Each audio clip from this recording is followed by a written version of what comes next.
Pues bienvenidos entonces a esta charla. Sí me parece que esta metáfora, ¿no? Como del embarazo es muy apropiada y tiene que ver pues sobre todo con esto del cambio, ¿no? El duelo está muy asociado a los cambios, a las transformaciones. Entonces cuando uno quiere como definir un poco, a mí me gusta irme hacia el lenguaje, que creo que es una manera de uno acercarse más al entendimiento de un concepto.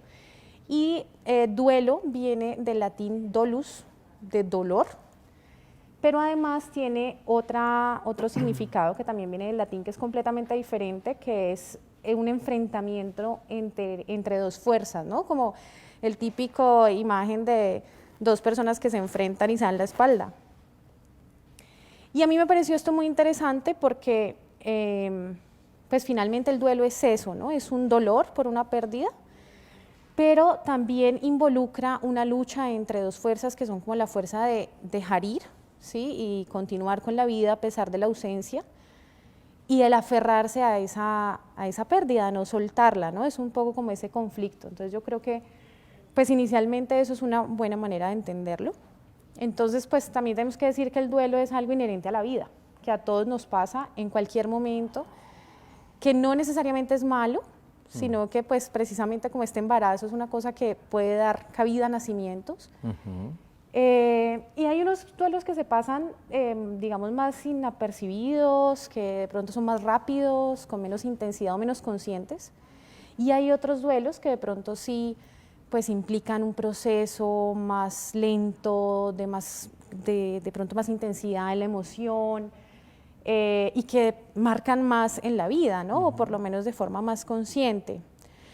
No sé, doctor, si hablamos un poquitico entonces de esto de los símbolos, de las transformaciones o de lo que implica un poco pues como dejar ir y qué hacer cuando tenemos que hacer estos cambios. Sí, pues me parece interesante esto que hablabas de como de una lucha de contrarios, porque definitivamente algunas personas lo pueden experimentar de esa manera. Quería que profundizáramos un poco como en los significados, porque el duelo, digamos, en la cultura tiene diferentes lecturas, es decir, las diferentes culturas afrontan diferente el duelo, y el duelo digamos, el más fácil de ejemplificar es el duelo por la muerte de un ser querido. Correcto. Entonces, a mí me llama mucho la atención cómo las diferentes culturas y las personas de diferentes orígenes, inclusive de diferentes edades, pueden vivirlo y darle un significado diferente. Me gustaría que habláramos un poco de eso y un poco como de cuáles son las características que definen el duelo de manera amplia. Pues ahorita que pensaba en esto de los símbolos y de las culturas, recordaba que en el colegio nos ponían a bailar, por ejemplo, el bunde.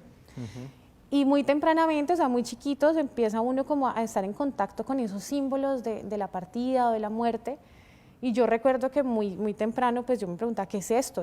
¿Qué significa estos pañuelos blancos? ¿Esto qué contiene? Y pues me fui enterando de que era pues toda una danza y un ritual respecto a la partida de un niño, a la muerte, al fallecimiento de un niño en la cultura pacífica. Entonces, efectivamente, culturalmente estamos llenos de símbolos para significar las partidas, los fallecimientos, las muertes. Esto en relación, por supuesto, a un ser querido, pero tenemos duelos por un trabajo, por un proyecto de vida, por una ilusión. Incluso hay duelos que se hacen a cosas que no son tan tangibles, y duelos a etapas, a momentos, por ejemplo, ¿no? Que es como en parte del ciclo vital también, es dejar ir alguna etapa para permitir que otra nazca. Entonces, hay muchos símbolos alrededor de la muerte, y tal vez no tantos símbolos en relación a otros tipos de duelos que se vuelven más cotidianos o que están más, digamos, articulados con la vida y que no generan tanto trauma. No sé usted cómo lo aprecia, por ejemplo, doctor, en los niños. Sí. Antes de pasar a un poco cómo vivirían o qué tipo de cambio de etapas puede significar un duelo para un niño, me gustaría como profundizar un poco en el concepto técnico del duelo. Desde el punto de vista de la medicina, desde el punto de vista de la psicología, de la psiquiatría, el duelo entonces vendría a ser un proceso. Correcto. Digamos, no es un momento, correcto.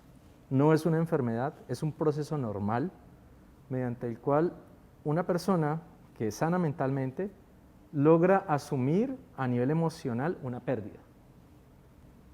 Este proceso de asimilar esa pérdida tiene varias fases que le permiten al sujeto como recuperar el funcionamiento normal. Digamos, si hacemos otra vez yo hago muchas analogías, si hacemos la analogía con una herida, si tú tienes una herida, te cortas una mano, esa sería la pérdida. El proceso de lo vendría a ser como la cicatrización de esa herida, ¿cierto? Cuando yo me corto, me duele, me sangra y no puedo mover la mano porque me duele mucho y ya luego, bueno, voy y me cosen o me pongo una curita o algo y la herida se va cerrando, se va cerrando, se va cerrando y luego yo recupero el funcionamiento de esa mano. El duelo viene a ser, la pérdida es la herida y el duelo es la cicatrización, la formación de la cicatrización que me permite, no me voy a olvidar nunca que me corté, no me voy a olvidar nunca que perdí a un ser querido o que tuve una pérdida, pero recupero mi funcionamiento. Ese duelo tiene entonces varias fases. Esas fases del duelo, ¿cuáles serían? Inicialmente, y es muy típico, la persona cuando enfrenta una pérdida, por ejemplo, se le muere un ser querido, hay una primera fase que es la fase de negación, como no te lo puedo creer, o esto no me puede estar pasando, esto no puede ser cierto, ¿cierto? Esa fase a veces es breve y se pasa desapercibida y a veces dura un poco más. Luego de esa fase en la que el sujeto como que no termina de asimilar la realidad de la pérdida, viene una fase que es la fase de ira. En esta fase de ira, el sujeto mira todo a través de la lente de la culpa, le da muchísima rabia y dice, pero esto, ¿por qué pudo pasar? Esto, a ver, aquí tiene que haber un culpable. Entonces le empiezan a echar la culpa, a veces nos echan la culpa a los médicos, a veces le echamos la culpa a un familiar, es que usted no lo cuidó, pero ¿cómo se le ocurre? A veces le echamos la culpa a la misma persona que falleció, en el caso de una persona que haya fallecido, y a veces nos echamos la culpa a nosotros mismos. ¿Qué pudo haber hecho yo para que esto no pasara? Para que no se muriera mi mamá, para que no me dejara mi novia, ¿qué pudo haber hecho yo para que no se quebrara mi empresa? Es decir, un poquito estas ideas de culpa. Después de esta fase de ira, en la que uno está como con mucha rabia y buscando un culpable, viene una fase de negociación, en la que uno empieza como a ponerse en términos con la realidad, como a tratar de aceptarla, como a tratar de hablar con la gente, entender bien qué fue lo que pasó, aceptar un poco lo que pasó. Negocia uno con esa realidad tan difícil de la pérdida y luego viene una fase de tristeza. Por ejemplo, en el caso de los duelos por pérdida de un ser querido, la tristeza ya viene cuando sientes la ausencia de esa persona. Ya en la cotidianidad de esa persona no está. Ya no está la persona que falleció. Entonces entramos en una fase de tristeza y finalmente viene una fase de aceptación, en la que yo empiezo a aceptar que perdí, trato de un poco como de capitalizar lo que aprendí o lo que me dejó esa relación importante y me preparo para nuevamente vincularme emocionalmente con otra persona, con otro proyecto. Estoy sano mentalmente, ya tengo una buena funcionalidad mental y me puedo involucrar y comprometer con otras personas o con otros proyectos. Estas serían entonces las fases del duelo. Técnicamente no es una enfermedad, pero sí es un estresor psicosocial muy importante que me pone a riesgo de enfermar. Entonces hay que mirarlo no como una enfermedad, sino como un evento vital que genera un proceso de elaboración de ese duelo, pero que me pone a riesgo de enfermar. Esos son los conceptos técnicos. En cuanto a tu pregunta, de un ejemplo de cómo hay duelos normales en el ciclo vital. El ejemplo paradigmático es cuando los niños terminan el preescolar y tienen que ir al que ellos llaman el colegio grande. Ya dejan el jardín de niños, ya dejan los juegos, ahora sí, vamos para otro colegio más grande, ya no me lleva mi mamá, me recoge la buseta, ya tengo que aprender a leer y escribir, ya la cosa va como más en serio y entonces a los niños puede que les dé muy duro dejar su jardín. Y esa es una transición que pues uno la ve como positiva, pero para los niños puede ser perder el jardín, ¿no? Por cambiar de colegio, Claro que perder sí. su profe que tanto quieren, por ejemplo. Ese es un ejemplo de lo que tú me preguntabas ahorita, como de qué puede ser O cuando una... se gradúan, por ejemplo, del colegio, los muchachos, los adolescentes que tienen que decirle adiós a su colegio, a donde han los estado mucho compañeros de muchos años, tiempo. claro. Todo eso implica pues una expectativa, pero un dolor por una etapa que se está terminando, por ejemplo. Claro. Esta definición me sonó un poco fría y yo sé que a ti te gusta la literatura y tú el otro día hablando conmigo evocaste una metáfora muy bonita de cómo podríamos entender el duelo normal. Me gustaría que nos la compartieras. Le decía yo al doctor que me parece que el duelo normal es como un atardecer en el mar o un cielo en el mar.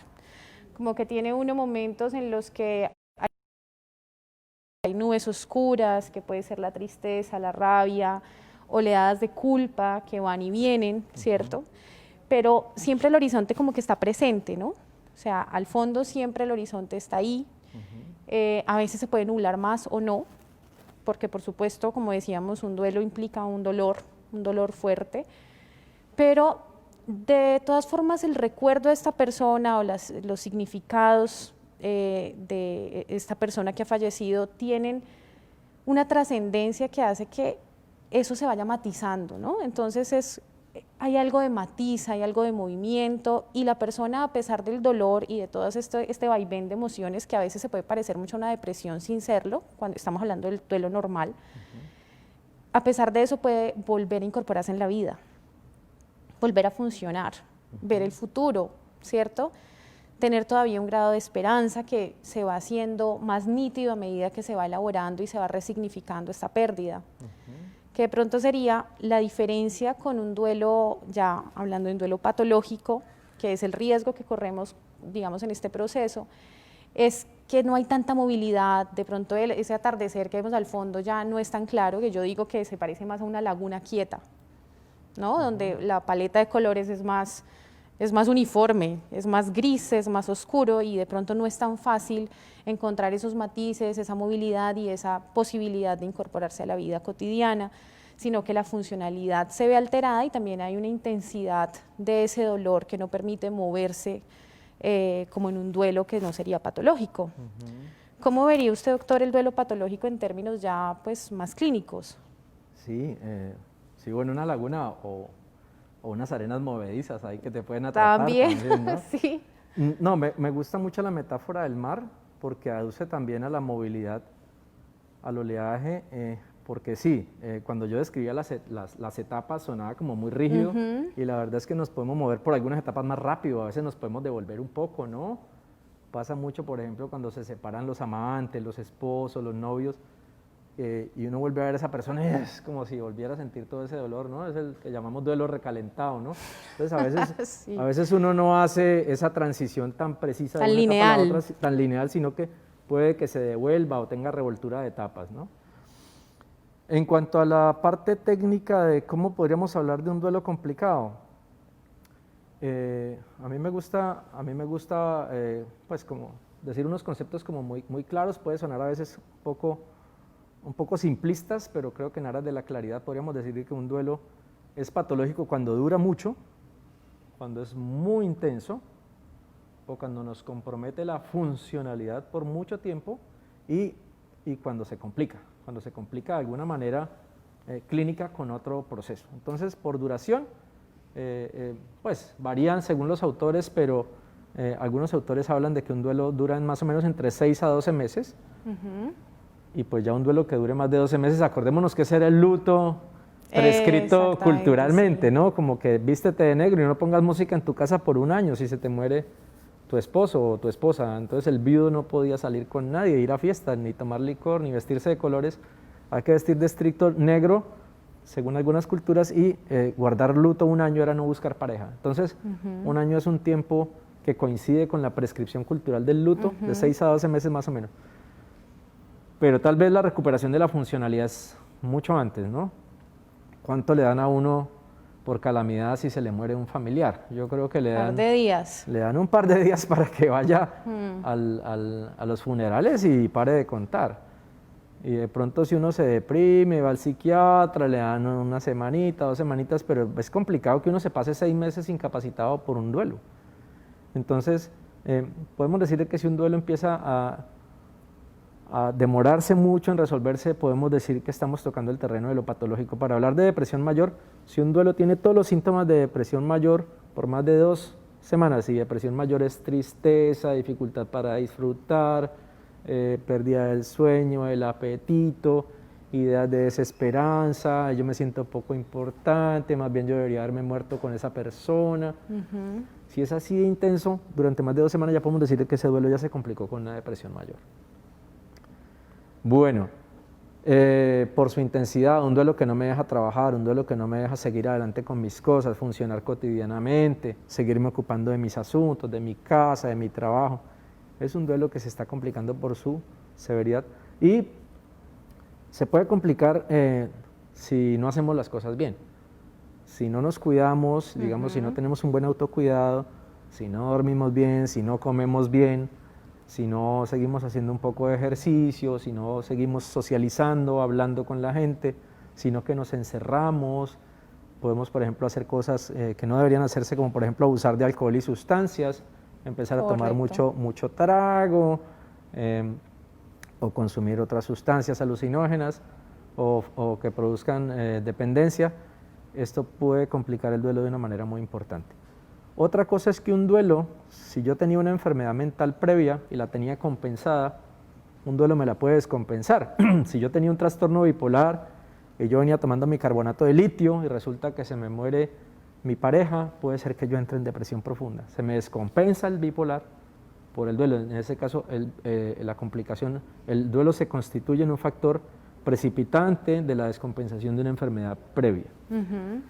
No sé qué se me puede estar quedando, Laura, en cuanto a las complicaciones del duelo, que se me puede estar olvidando. Pues digamos que es importante reconocer que hay algunos factores de riesgo precisamente para generar un duelo complicado, ¿no? Y eso tiene que ver con las circunstancias de la muerte. Hay circunstancias que son, pues, digamos, muy traumáticas o que son muy inesperadas, que de pronto una muerte temprana, ciertas cosas pues que circundan como tal a la muerte. También hablamos del vínculo, hay vínculos que son más difíciles de procesar cuando hay una pérdida, vínculos muy simbióticos o donde hay un grado de dependencia muy fuerte, por ejemplo. Simbiótico es demasiado intenso. Juntos, como que no hay un límite claro entre los dos individuos, digamos. Hay personas que son, pues, que generan mucha dependencia emocional, física, incluso hasta económica. Entonces, estas relaciones que son tan fusionadas también pueden ser un factor de riesgo para un duelo complicado.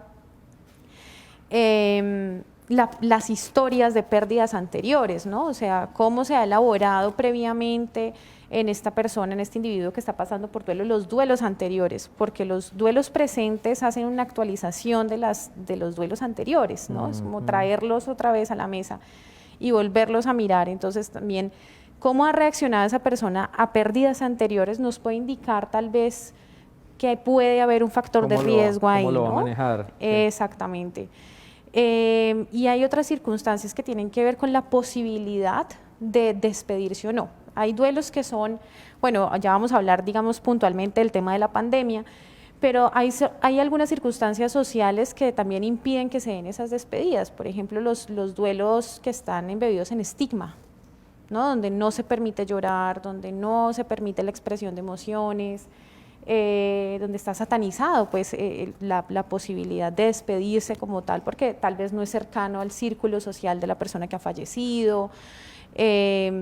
Bueno, una infinidad de factores que pueden hacer que no se dé esas despedidas, y esos rituales también pueden ser un factor para riesgo, para complicación en el duelo, ¿no? Y pues propiamente ahorita en la pandemia, pues no sé usted qué piensa, doctor, de toda esta situación que nos ha generado tanta reacomodación vital. Muy difícil, porque esto afectó todo lo que teníamos, todos los dispositivos culturales que teníamos diseñados para que nos facilitara la expresión y la elaboración de ese duelo. Digamos, para hablar de la religión católica, que es de las más comunes en nuestro país, pues en la religión católica tenemos las misas de difuntos, las novenas, está la velación, ¿no? Cuando la persona fallece se lleva a una sala de velación. Antes se velaban en la casa, ¿no?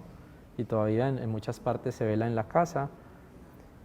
Todo esto se ha perdido, es decir, ya no hay posibilidad de que nos reunamos todos. Inclusive si el paciente fallece, por ejemplo, por el COVID, pues va a morir muchas veces solo en un hospital, en una unidad de cuidado intensivo, y no va a estar rodeado muchas veces de sus seres queridos.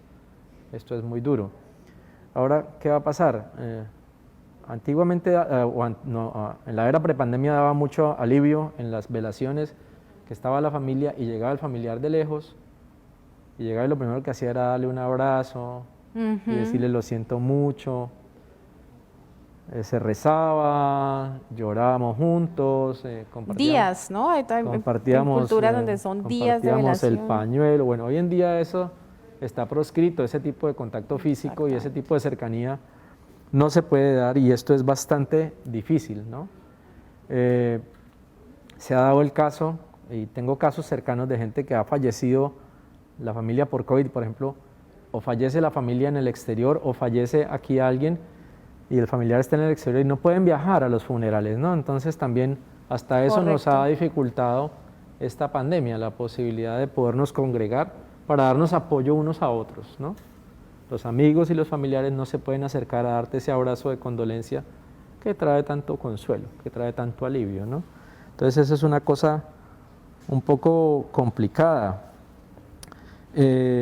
También yo pienso que inicialmente nos dio muy duro tenernos que quedar encerrados, le hicimos todo el duelo a la vida normal que teníamos, y ahora le estamos haciendo el duelo a la nueva normalidad, es decir, ya sí, no... a volver. Ya no vamos a quedarnos en la casa, vamos a salir, vamos a correr un poco más de riesgo y las cosas no van a volver a ser iguales. Y nos estamos adaptando y nos está costando trabajo. Esta charla normalmente sería tomándonos un café. Sí, y ahora sin tapabocas. Y sin tapabocas, ahora tenemos que tener los tapabocas y tal. Y tenemos que tener la distancia social. Yo quería preguntarte... ¿qué factores de riesgo reconoces para que un duelo se vuelva patológico teniendo en cuenta el contexto de la pandemia? Es decir, ¿tú qué opinas? ¿Cuál crees tú que serían esos factores de la pandemia que dicen definitivamente esta pandemia sí nos aumenta el riesgo de que se patologice el duelo? Claro, ahorita que mencionaba el tema del contacto, yo pensaba en lo importante que es un abrazo, por ejemplo. El contacto piel con piel, el sentir al otro, ¿no?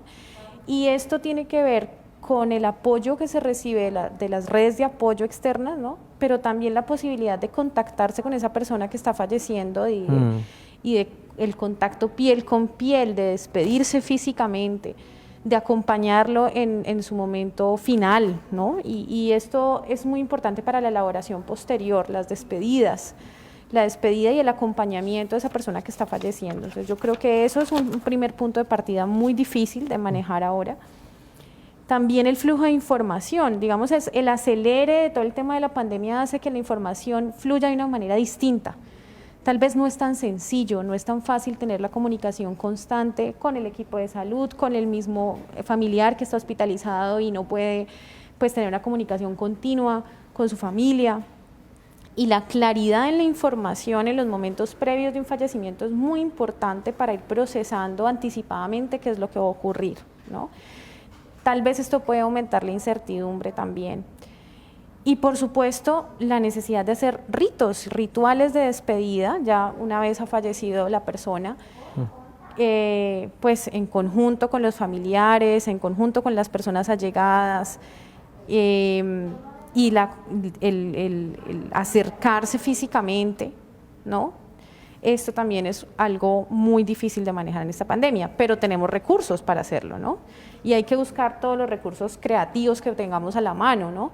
Todos los símbolos, precisamente, somos, digamos, los objetos de esta persona que se ha ido están muy cargados emocionalmente, es una manera también de despedirse, desde los objetos que están cargados con ese afecto que se le tenía a la persona, rituales que vayan en congruencia con los principios, valores o creencias culturales de cada quien, y hay que buscar nuevas herramientas si se puede, y yo creo que sí hay que rescatar los rituales, ¿no? Eso es una manera de afrontar esto, pues pensando precisamente en mitigar los factores de riesgo. Sí. Ahora que mencionabas todo eso, yo quería hablar un poco de cómo manejar el tema con los niños. Yo soy psiquiatra infantil y me parece que los niños han sufrido mucho en esta pandemia. Yo creo que han sido los grandes perjudicados. Ya hemos hecho varios webinars sobre la virtualización del colegio, sobre el regreso a la alternancia escolar.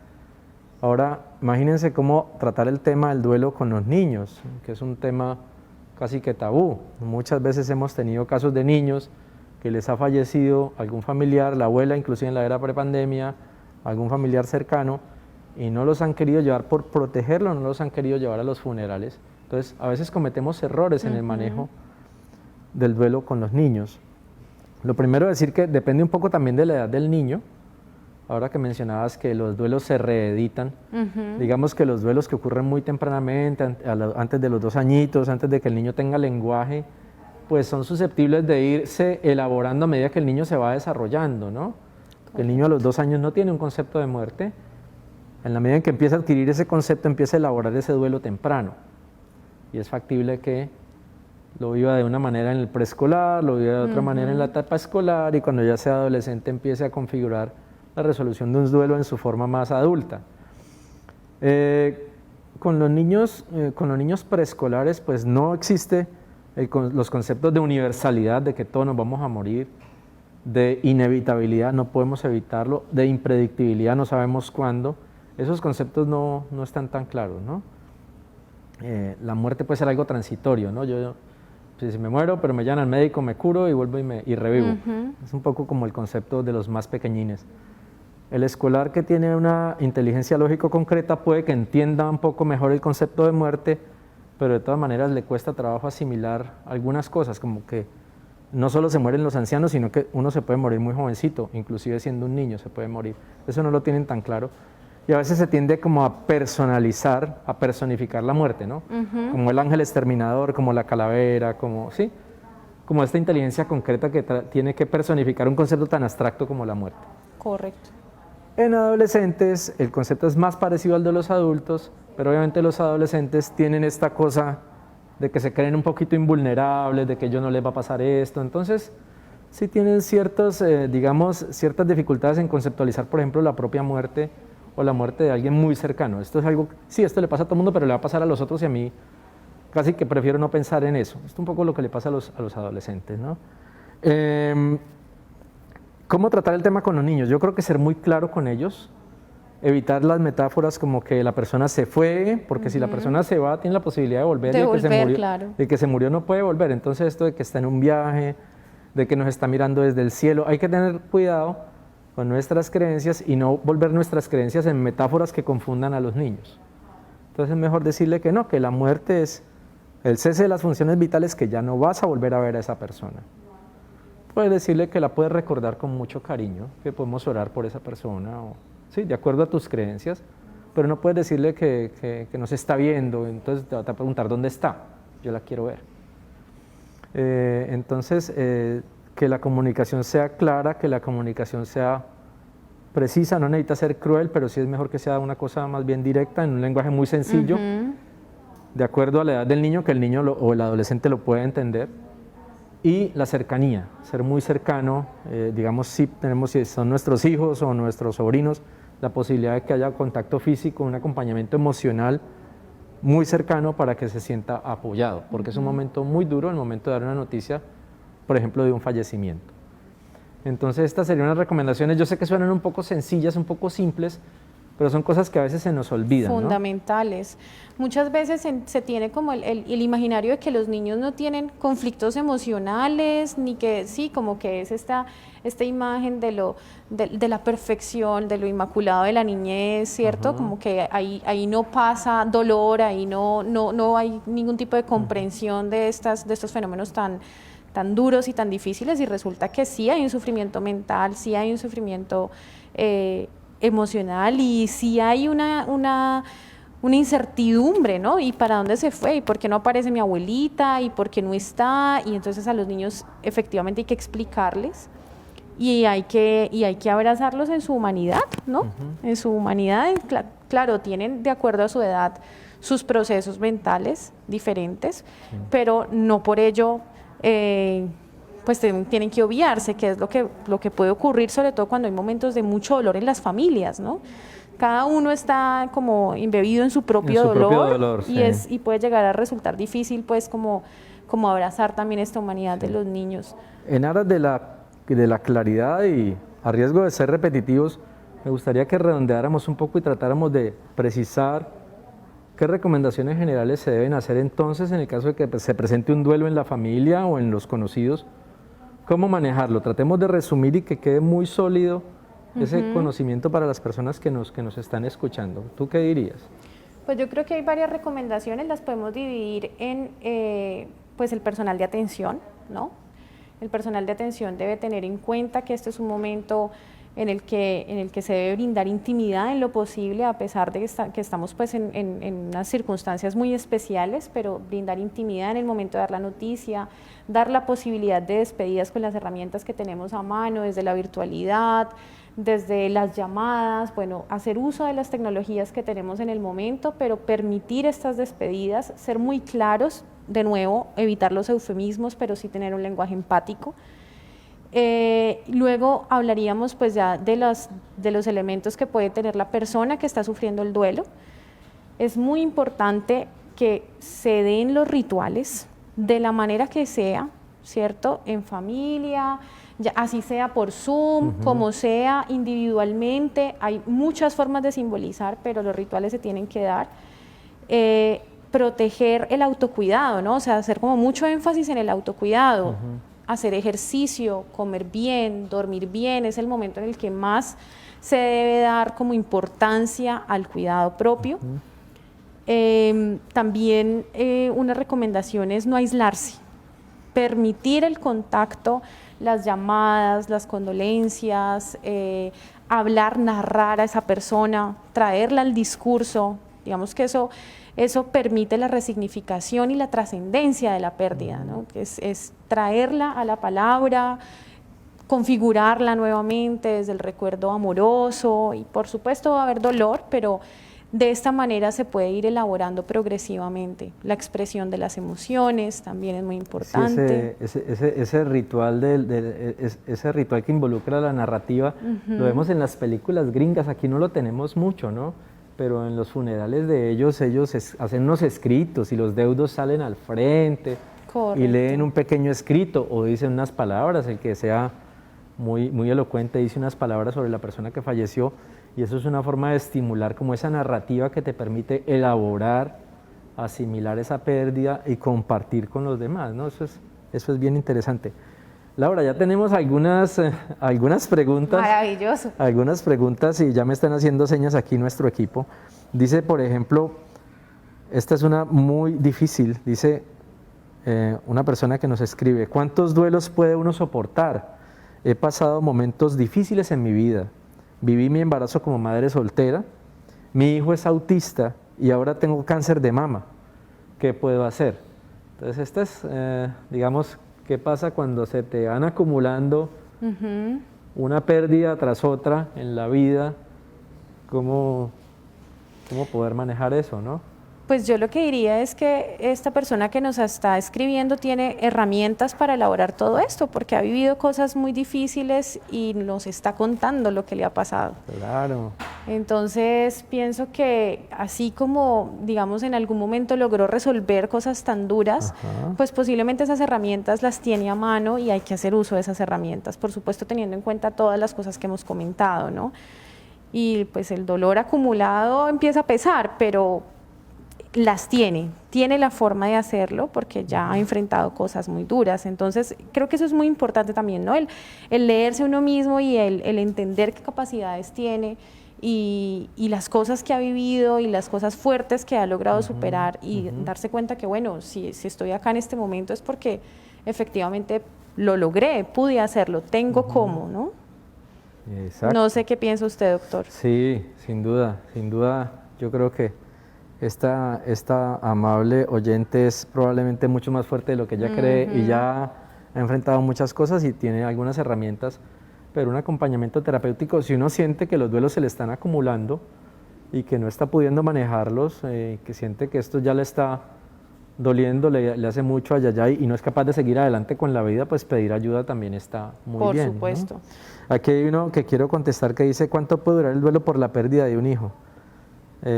Pues esto es yo creo que de las cosas más dolorosas que hay, incluso hay un libro de una escritora colombiana que se llama Lo que no tiene nombre, ¿no? Es la pérdida de un hijo. Si se le muere su esposo, usted es viuda y Y si a usted le muere el papá, pues usted es huérfano, pero si a usted le muere un hijo, eso no tiene ni nombre, eso es tan duro, tan horrible que se supone que los padres mueran primero que los hijos y si los hijos mueren primero, ese es uno de los duelos más fuertes y con frecuencia nos llegan a la consulta en casos parecidos de pérdidas de hijos y es muy complicado. ¿Cuánto puede durar?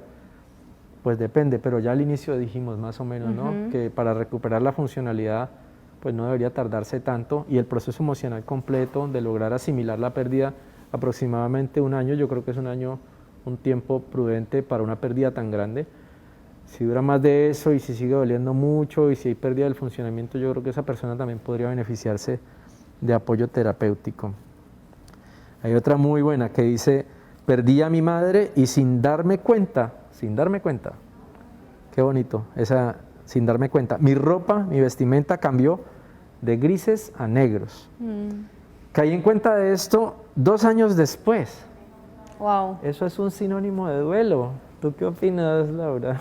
Claro, por supuesto que sí. De hecho, hablábamos inicialmente del luto, ¿no? Ajá. El luto es y incluso hablamos también de esta gama de colores, cómo va cambiando. Sí, la estética también traduce mucho de lo que uno siente. Digamos, todas las representaciones estéticas traducen mucho de lo que uno siente y muchos movimientos se dan inconscientemente. Incluso también el aislamiento, por ejemplo, las personas empiezan a encerrarse más y no se dan cuenta. Se vuelven callados. Exactamente. Por eso es muy importante hacer un escaneo y eso era algo que quería mencionar respecto a la primera pregunta. Menciónalo, por favor. Es muy importante observar sus emociones, observar sus pensamientos y observar su conducta para ver hasta qué punto realmente esto está interfiriendo con lo cotidiano o no y en qué momento es necesario pedir ayuda, que es válido y valiente además, ¿no? Entonces el escaneo en este tipo de situaciones es fundamental para prevenir. Claro. El manual de herramientas para el manejo del duelo hablaba del escaneo de las emociones, pero acordémonos que el duelo está hecho de pensamientos, está hecho de emociones y también está hecho de conductas. Entonces es válido escanear todo eso, escanear mis pensamientos, yo qué es lo que estoy pensando, qué es lo que estoy pensando yo de esta pérdida, qué es lo que estoy sintiendo, tengo rabia, tengo culpa, estoy demasiado triste, no disfruto de nada, qué es lo que estoy haciendo, bueno, estoy tomando mucho trago, no estoy durmiendo bien, no volví a salir con mis amigos. De ir al cine. Estoy aislado, hace rato no me leo un libro. Es decir, tengo que escanear todo, mis pensamientos, mis sentimientos y mis emociones. Aquí hay una que tiene que ver con un tema que me apasiona, que son los adolescentes. Y dice, ¿cómo asumir los duelos de los adolescentes?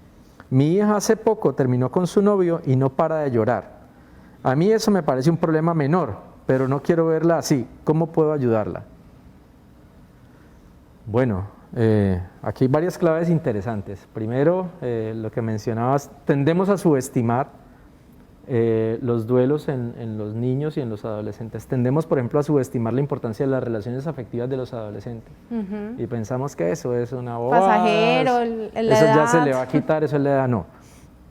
Si ese era su primer amor o si ese era su novio, la persona que ella quería, seguramente le está doliendo muchísimo. Otra clave que hay allí es, hace poco terminó con su novio. Entonces, señora o señor, mire su hija en qué fase del duelo podría estar. Seguramente si le está doliendo mucho y llora mucho, probablemente está en esas fases de tormenta emocional en la que uno no sabe si sentir rabia o sentir tristeza, pero le duele tanto que tiene una mezcla de emociones ahí, todas malucas, y seguramente está llorando por eso. Eso es normal. Dice usted que es un problema menor. Bueno, sí, es una pérdida que puede ser algo normal y que su hija tiene que asimilar, pero yo diría que sería bueno prestarle atención, estar ahí como acompañando, cerciorándonos de que las cosas marchen bien, ¿no? Ante cualquier duda de que esto se pueda estar volviendo un duelo patológico, podría ser bueno consultar. ¿Cómo puedo apoyarla? Respetando el duelo, no minimizándolo, permitiéndole que lo exprese, dejarla que llore, hablar con ella, hablar con amiga, que hable con amigas, con amigos, acompañarla, pero ante todo respetar ese proceso, entender ese proceso y acompañarlo. Yo creo que acompañarlo de forma paciente y amorosa tal vez sería como la mejor actitud, digo yo. Dice, este está muy bueno y esta está buena para ti porque a ti te gusta todo esto cuando hay varios factores ahí implicados. Dice, hay condiciones genéticas que influyen en cómo vivimos los duelos. Mi abuela ha perdido a 2 de sus hijos y es una berraca. Ella misma lo dice. Dice que en la vida hay que ser feliz y eso es de admirar. Entonces, esta no es una pregunta, pero me parece a mí que menciona varias cosas, un poco como la genética, como la experiencia de duelos previos. Me gustaría que tú hicieras algún comentario a esta aseveración de nuestro oyente. Sí, yo pienso que hay algo que no mencionamos y es el tema de la personalidad, ¿no? Es una berraca. Y hay rasgos de personalidad o formas de ser, digamos, que hacen que de pronto el afrontamiento de los duelos sea distinto. Hay personas que viven las cosas de manera más emocional, por ejemplo, y en estos casos el duelo puede resultar un poco más complejo. Y otras personas que se pueden movilizar desde otras áreas, como en el webinar pasado hablaron un poco de las herramientas de afrontamiento, ¿no?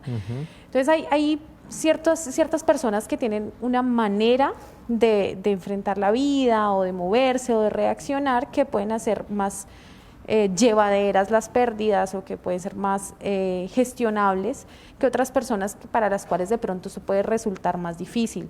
Es decir, no es gratuito que en el pasado de pronto las pérdidas fueran todavía dolorosas y difíciles de resolver o que haya duelos todavía que no se han terminado de resolver en el pasado, ¿no? Esto tiene que ver con la historia, también por supuesto con la predisposición genética, ¿no? Es que el temperamento, por ejemplo, es algo con lo que pues nos vamos organizando, pero está ahí, no lo podemos, bueno, el temperamento es el temperamento, ¿cierto? Hay gente más estoica, exactamente. Hay gente más flemática, hay gente más pasional, más expresiva, sanguínea, que llamaban antiguamente. Exactamente. Muy bien. Aquí hay un par de preguntas que yo las voy a ligar porque creo que podemos hacer comentarios ambos sobre esto. Y dice, ¿en qué momento recomiendan acudir a psicoterapia o a terapia de familia? ¿Y cómo afrontar los duelos de pérdidas de pareja o las rupturas? Esto es bueno porque me amplía el foco y dice, no es el duelo de un sujeto, sino hay un duelo que está afectando a toda una familia, por ejemplo, una separación. ¿En qué momento consultar? Entonces, me gustaría un poco que elaboraras ahí al respecto de cuando dice uno, bueno, nos separamos y la familia está toda destrozada o estamos sufriendo todos, ¿en qué momento consultar o cómo afrontarlo? Pues yo creo que las recomendaciones son similares en cuanto al escaneo, pero aquí hay una variable más y es que no solamente me escaneo yo, sino también en mi entorno, ¿no? Entonces miro a ver qué está pasando con todo mi núcleo familiar y con cómo están respondiendo y cómo se está pues acoplando o no, reorganizando adecuadamente, ¿cierto? Entonces es un escaneo más amplio. Y en este caso pues es importante tener en cuenta que en la medida en que hay otros ejes de soporte, cuando hay una pérdida, pues es de alguna forma más sencillo o más fácil tomar esos otros ejes para no desbalancearse tanto. ¿Sí? Si hay otros pilares importantes que sostienen los principios pues, de la familia, o cada uno desde el punto de vista individual tiene otros pilares que pueden sostener, hace más fácil que se pueda pues, reacomodar de una manera adaptativa cuando hay una ruptura de este tipo. Pero por supuesto, pues hay que ir individuo por individuo mirando qué es lo que ocurre en las experiencias internas de cada uno y cómo se está afrontando. Muy bien, muy bien. El escaneo entonces aplicado ya al grupo familiar. Correcto. Y yo añadiría de pronto identificar si hay algún miembro del grupo familiar que esté siendo particularmente afectado. En ocasiones en los sistemas familiares tenemos lo que se llama el paciente identificado y es que toda la familia está sufriendo, pero hay uno que es el que dice, ay, ay, ay, a mí me duele, paren aquí que a mí me está doliendo mucho. Me bajo este bus, sí. Yo me bajo este bus porque esto está muy duro. Y de pronto ese es el paciente identificado, a ese es al que llevan a consulta, pasa mucho con los niños, ¿no? A ese es al que me llevan a la consulta, pero yo de pronto abrimos esa mandarina y lo que pasa es que toda la familia está sufriendo horrible y nadie dice nada. Y el niño es el que lo llevan porque es que él es muy necio. Entonces, o hay uno que calla, ¿no? No, es que yo tengo que ser el fuerte. Es que de pronto aquí estoy viendo que están llorando mucho, entonces mejor me retraigo, me hago el fuerte y pues bueno, ¿qué está pasando detrás de ese silencio? Correcto. Aquí hay uno que tiene que ver directamente con el tema de la pandemia, yo creo que también amerita que ambos hagamos algún comentario. Dice, ¿qué herramientas para una niña de 9 años que falleció su tío de 39 años hace 2 meses por una neumonía COVID-19. ¿Qué signos de alarma hay que saber sobre su proceso de aceptación, para saber si su proceso de aceptación y de duelo está dentro de lo esperado? Entonces, aquí varias claves. 1, tiene 9 años, o sea, es escolar. 2, su tío falleció a los 39, muy temprano. Y falleció hace muy poco, hace 2 meses. Un poco para tener un poco algunas referentes temporales. Y falleció de COVID. O sea que aquí hay, aquí hay muchos elementos muy importantes que están integrando un poco varios de los temas de los que hemos venido hablando.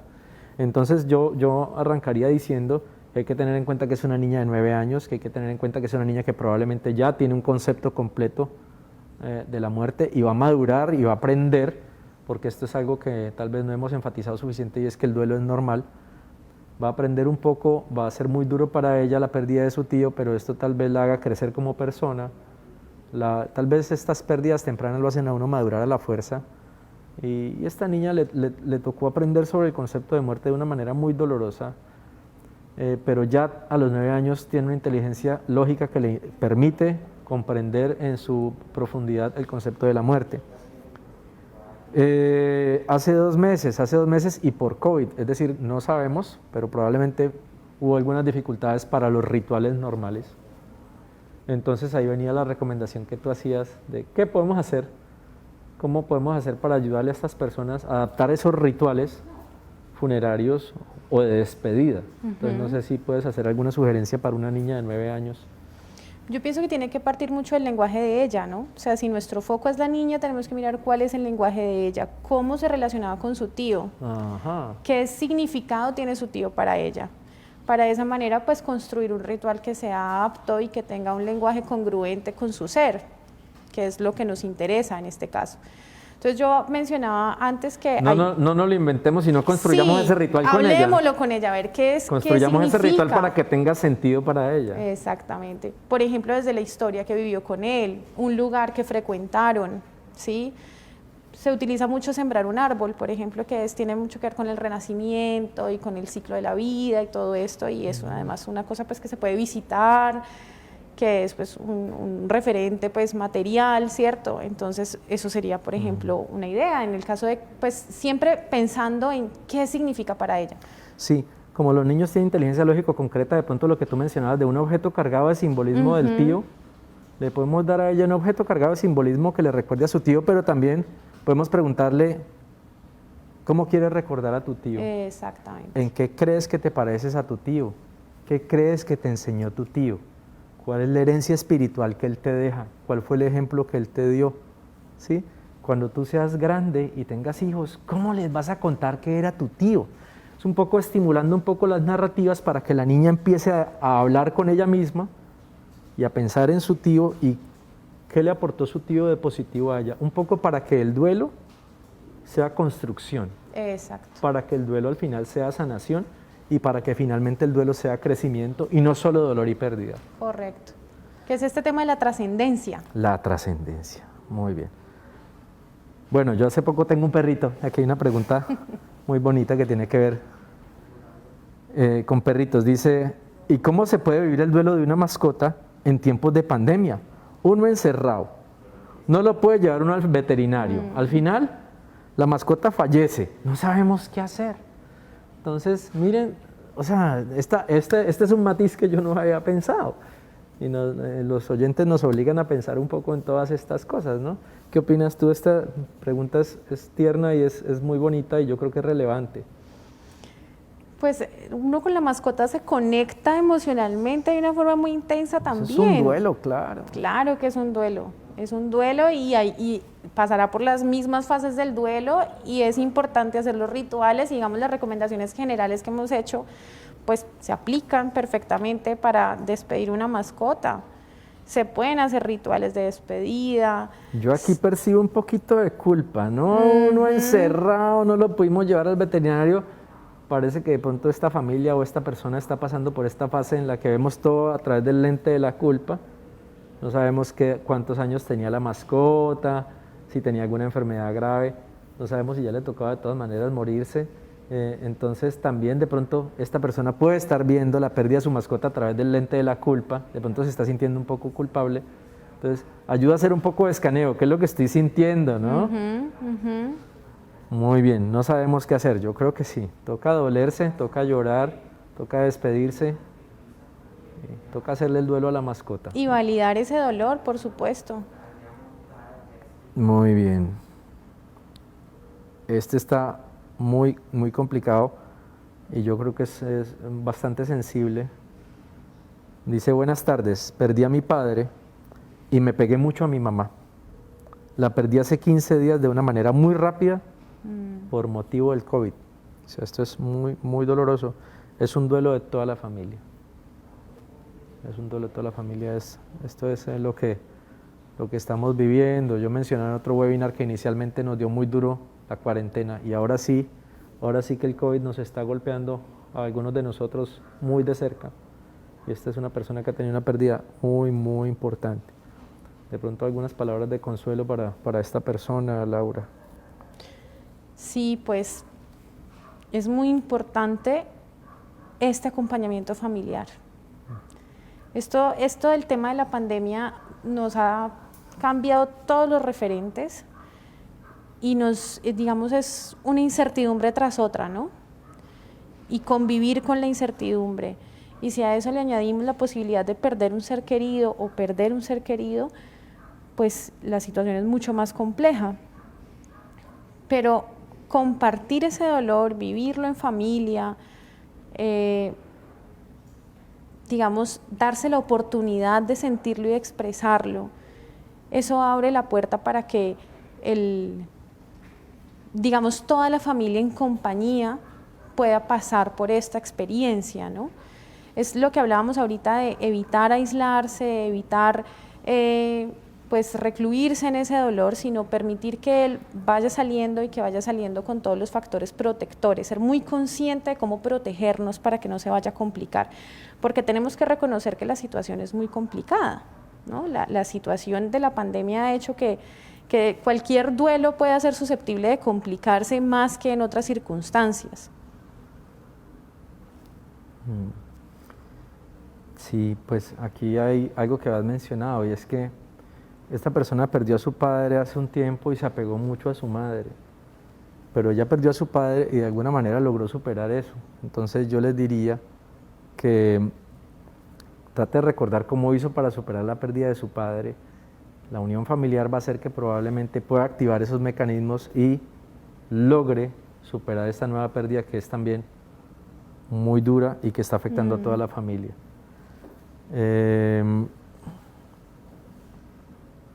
La última pregunta, doctor, ¿es normal que un adolescente de 12 años aparentemente no viviera de ninguna manera la muerte de su abuela? Es decir, siguió su vida como si nada.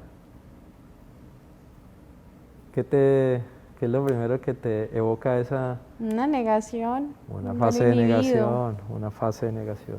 Muy bien. Lo que les hemos mencionado, las fases del duelo, puede ser que la negación sea una cosa muy breve o puede ser que la negación se prolongue un poco, ¿no? Y incluso por aquí había otra persona que decía que ha perdido a alguien, pero que el duelo se ha prolongado mucho y que ahora se sentía muy triste. Entonces, acordémonos que hay también una fase de tristeza, que es cuando vives la cotidianidad sin la persona y te puedes sumir en la tristeza.